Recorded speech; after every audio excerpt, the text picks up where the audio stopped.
কলবে। এখন এই কলবটাকে কিভাবে ঠিক করতে হবে?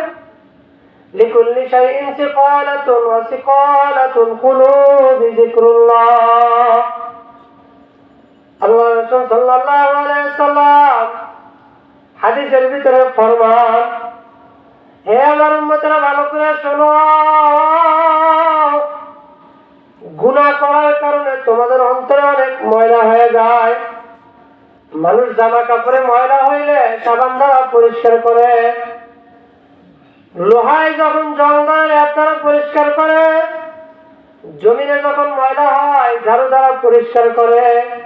ঠিক গুনাহ করতে করতে তোমাদের কলব যখন ময়লাওয়ালা হয়ে যায়, তখন তোমরা অস্ত্র হাতে নিয়ে মাওলার জিকির, যে যত বেশি জিকির করবে তার অন্তর তত বেশি পরিষ্কার হয়ে যাবে।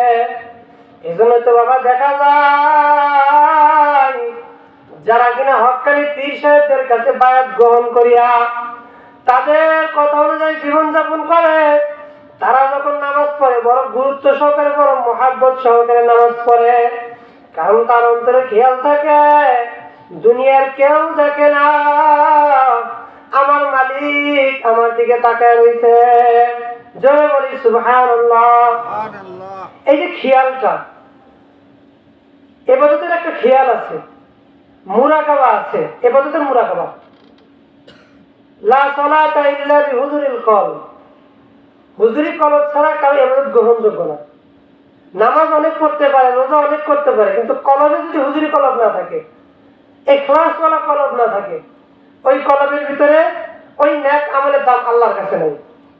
এজন্য হুজুরি কলব তৈরি করতে হবে, মুরাকাবার সহিত ইবাদত করতে হবে। আমি আপনাদের সামনে এই মুরাকাবার জন্য এবং জিকিরের গুরুত্ব বলতে গিয়া একটা হাদিস বলে আমরা আলোচনা শেষ করব। এখন এই একটা হাদিস গুরুত্বটা আমরা মনোযোগ শুনবো ইনশাল্লাহ। আর আমি 100% ভিতরে 100 আল্লাহর কসম খেয়ে বলতে পারি, আপনি যদি একটা হাদিসের ভিতরে আমল করেন আল্লাহ পাক আপনাকে জান্নাত দান করে দিবেন। সুবহানাল্লাহ। এই হাদিসটাকে বলে হাদিসে জিবরাইল।